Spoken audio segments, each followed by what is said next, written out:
सभी उपस्थित गुरुमुख भाई बहनों को सप्रेम जय सच्चिदानंद जी।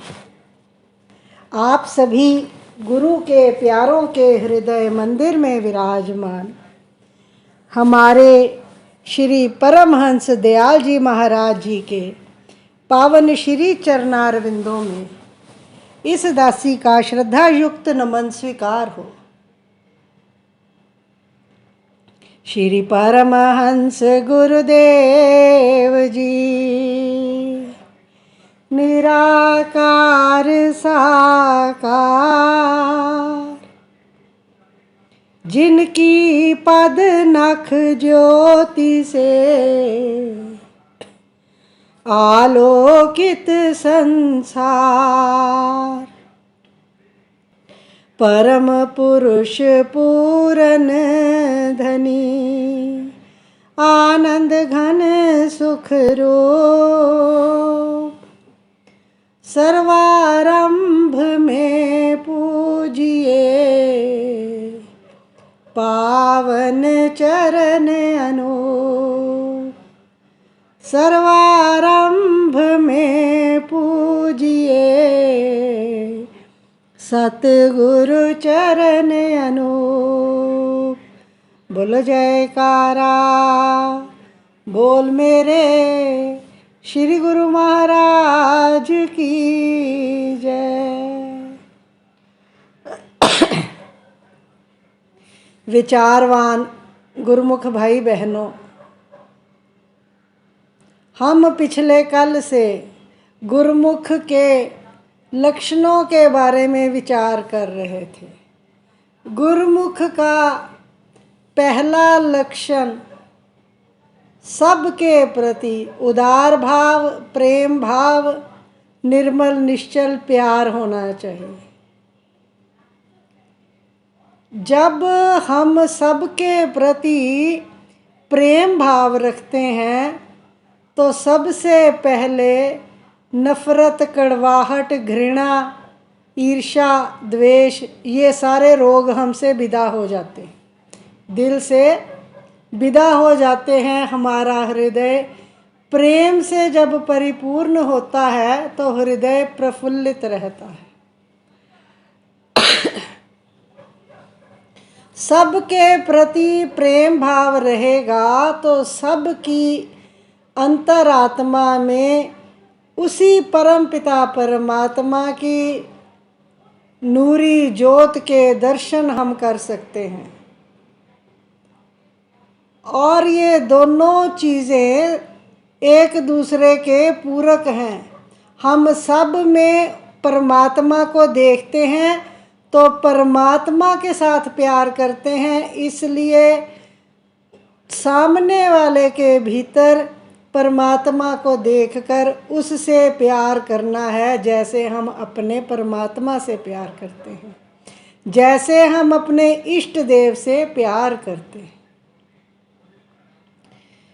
आज कुछ छोटे छोटे वचन हमारे परम आराध्य देव श्रीमान स्वामी जी महाराज जी ने समय समय पर जो गुरुमुख में लक्षण होने चाहिए वो बार बार दिमाग में भी स्ट्राइक कर रहे हैं, दिल में भी स्ट्राइक कर रहे हैं, याद आ रहे हैं बार बार।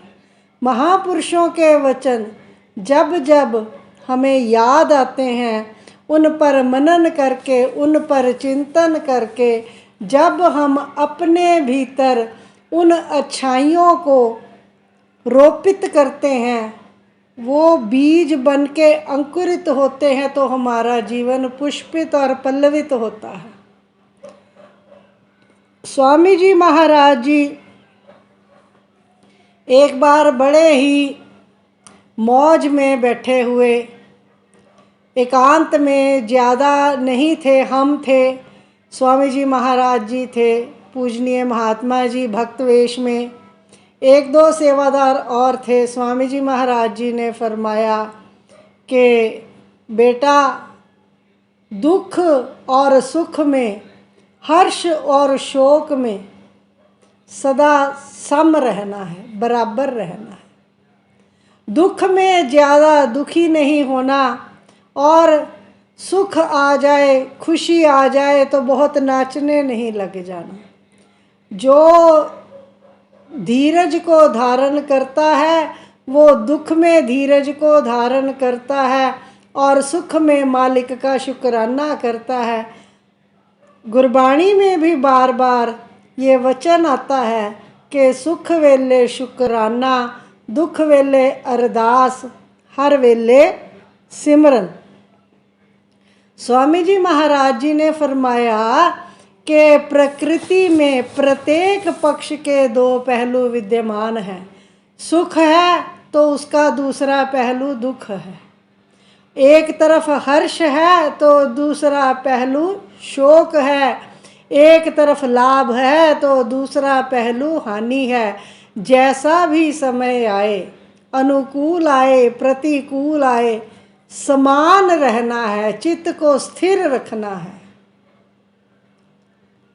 तो ये गुरुमुख की ये बहुत बड़ी पहचान होती है।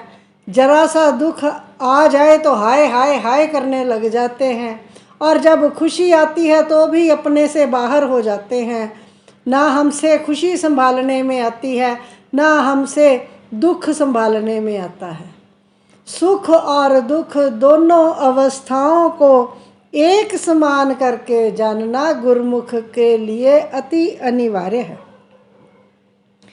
एक बार स्वामी जी महाराज जी ने इस प्रकार वचन फरमाए, आप ये नहीं सोच सकते कभी भी कि जो सामने वाला है आपके, वो आपके जैसा बन जाए, या आप ये सोच लो कि सब कुछ आपको ही पता है और दूसरा आदमी नालायक है, उसको कोई ज्ञान ही नहीं है। परमात्मा ने प्रत्येक प्राणी में कोई ना कोई गुण अवश्य भर रखा हुआ है। श्री रामायण जी का कथन है, जड़ चेतन गुण दोष में विश्व कीन करतार। सारा संसार चाहे वो जड़ है चाहे चेतन स्वरूप में है, जड़ रूप में है या चेतन स्वरूप में है, ये गुण और दोष से परिपूर्ण है, भरा हुआ है। संत हंस गुण पहही और परिहरी वारी विकार। हंस बनकर जो संत पुरुष हैं, जो सज्जन पुरुष हैं, वो गुणों को ग्रहण करते हैं और दूध को ग्रहण करते हैं और पानी को, वारी होता है पानी, परिहरी मतलब छोड़ना और विकार मतलब दोष। पानी रूपी दोष को जिस प्रकार हंस छोड़ देता है, हंस की वृत्ति नीर क्षीर विवेक क्षमता होती है। नीर होता है पानी और क्षीर होता है दूध। हंस के सामने दूध रख दो भर के, वो उसमें से सॉलिड दूध निकाल लेता है, पीछे पानी छोड़ देता है। तो गुरुमुख को इस प्रकार होना चाहिए कि सामने वाले के गुणों को देखे। अरे प्रत्येक प्राणी में कोई ना कोई तो गुण होता ही है। हम कहते हैं कि सामने वाला हमारे अनुसार चले। पिता कहता है पुत्र बिल्कुल मेरे अनुसार चले, उसको लगाम जरा सी ढीली नहीं छोड़ते, कस के रखते हैं और चाबुक भी लगाते हैं, जैसे घोड़े को दौड़ाना होता है। सास कहती है बहू बिल्कुल मेरे अनुसार चले, जो मैं कहती हूँ वो करे। अरे भाई वो भी 30 35 40 50 बरस की हो गई, अब तक उसको भी कुछ सुमति आई होगी ना संसार में रह के, आपके साथ भी रह के, सखी सहेलियों को भी देख के, तो उसको भी थोड़ा अपनी विवेक बुद्धि का विचार करने दो। उसको तब टोको जब कोई आके आपसे सलाह मांगे, मशवरा मांगे।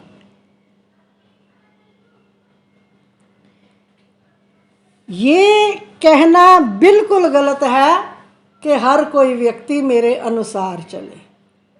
सबको स्पेस दो, उनके गुणों को परखो और उनके गुणों को बाहर आने दो। जिसके साथ भी हम व्यवहार करते हैं, वो बेटा है, बेटी है, बहू है, पड़ोसी है, समाज में किसी के साथ भी। और फिर तीसरी बात स्वामी जी महाराज जी ने हमें फरमाई है कि जो कल बीत गया है उसके पीछे भागना ये बहुत गलत है। अगर जो कल बीत चुका है उसी के पीछे भागते जाओगे तो जो आज आपके हाथ में है उसका आप कभी सदुपयोग नहीं कर पाओगे। जीना है, आज में जीना है। महापुरुष तो यहाँ तक फरमाते हैं कि जो एक श्वास हम भीतर ले रहे हैं वो अपना है, जो छोड़ दिया वो पास्ट हो गया, वो बीता हुआ कल बन गया। इतना तो जीवन है हमारा। हम अपने आने जाने वाले श्वासों पर दृष्टि रखकर उन श्वासों का लाभ उठाएं, उसको मालिक के चरणों में अर्पित करते जाएं।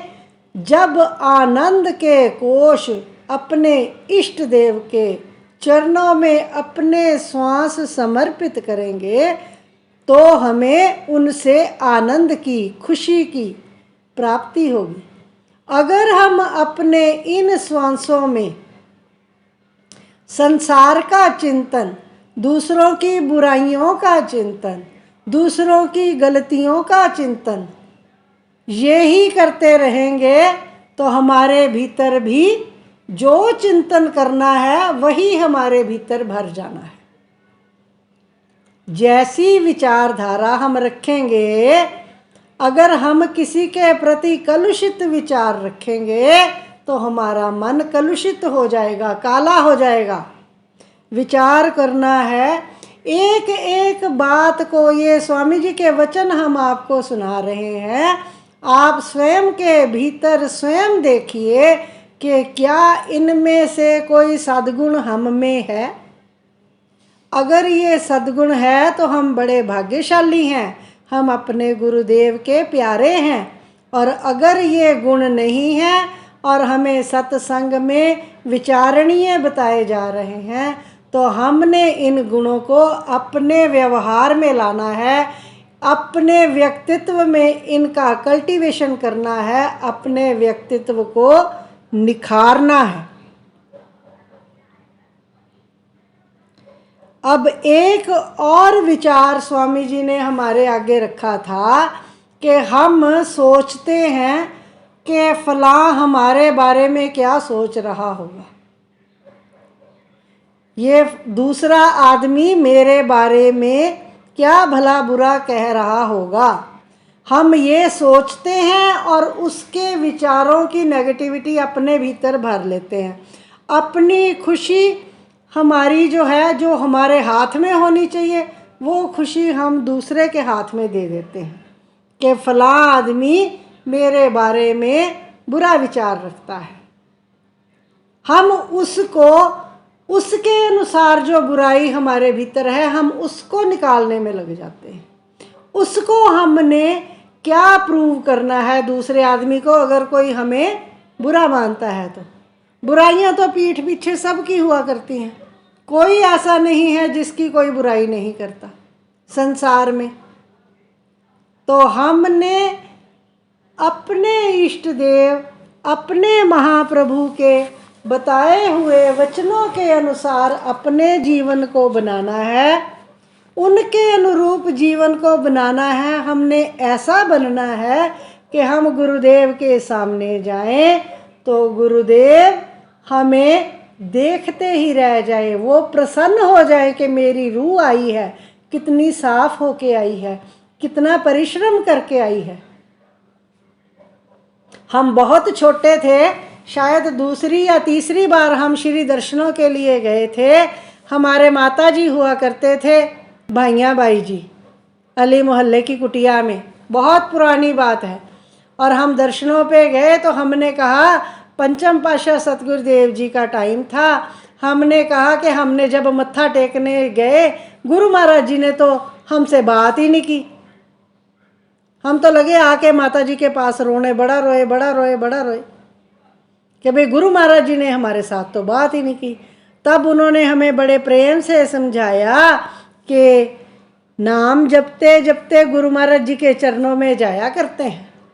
गुरु महाराज जी आपके भीतर जो नाम चल रहा है उस चीज़ को पहचानते हैं। उनका नाता केवल और केवल नाम से है। हमारी सूरतों से हम कुछ नहीं लेना, उन्होंने हमारी गिनती से कुछ नहीं लेना, हम कितनी सेवा दे रहे हैं इससे कुछ नहीं है। उनको सिर्फ हमारे नाम जपने से संबंध है। अगर हम नाम जपते जपते लाइन में खड़े हैं, नाम जपते जपते गुरु महाराज जी के चरणों में जा रहे हैं, सुरती हमारी नाम में लगी हुई है, गुरुदेव उस आवाज़ को, वो वाइब्रेशन, उस उनकी वाइब्रेशन के साथ, क्योंकि वो भी रोम रोम से नाम जप रहे होते हैं, तो जब हम नाम जप रहे होते हैं, नाम और नाम मिल जाते हैं, नामी और नाम मिल जाते हैं, तब हमें समझ आई कि गुरुदेव का नाता केवल केवल अपनी आज्ञा से है। उन्होंने फरमाया हमें कि गुरु और शिष्य वचन का नाता, शिष्य सोई जिस वचन पछाता। जिसने गुरु के वचनों की पहचान कर ली, उस पर अपना जीवन बना लिया, तो वो गुरुदेव की आँखों का तारा हो जाता है, वो गुरुमुख सतगुरु के हृदय में बैठ जाता है। तो हमने इसी प्रकार अपने जीवन को सतगुरु की आज्ञा में चलते हुए जो 5 नियम हमें हमारे गुरुदेव ने नित्य प्रति समझाते हैं, प्रत्येक सत्संग में श्रीमुख से भी वचन करते हैं तो भी यही फरमाते हैं, महात्मा जन वचन करते हैं उनसे भी यही कहा जाता है कि 5 नियमों की जरूर जरूर गुरुमुखों को चेतावनी दो, भजन अभ्यास की चेतावनी दो। बहुत बार महात्मा जी वचन कर चुकते हैं, जिनकी सेवा होती है सत्संग की, वचन कर चुकते हैं। गुरु महाराज जी माइक लेकर फिर से मुखारविंद से फरमाते हैं, गुरुमुखों 2 घंटे का भजन ध्यान करना आपके लिए आवश्यक है। 1 घंटा अपने कल्याण के लिए है, दूसरा घंटा पूरे विश्व के कल्याण के लिए है। अब वो दरबार के, जो दरबार में ही जिन्होंने अपना जीवन समर्पित कर रखा है, उनके लिए और भी सख्ती करते हैं, भजन पर बिठा देते हैं, चलो जाओ, समय लगा होता है उनका, इतने से इतने आपने भजन सिमरन पर बैठना है, जाओ शांति भवन। क्योंकि वहाँ पर तो 24 घंटे सिमरन चलता है, तो सबका 2-2 घंटे का, घंटे घंटे का बारियाँ लगी होती हैं। तो हमने भी गुरुमुखों सतगुरु की आज्ञा पर चलते हुए अपना क्रियात्मक जीवन बनाते हुए सतगुरुदेव की प्रसन्नता को पाना है, लोक सुखी परलोक सुहेला बनाना है। बोलो जयकारा बोल मेरे श्री गुरु महाराज की जय, बोलो साचे दरबार की जय।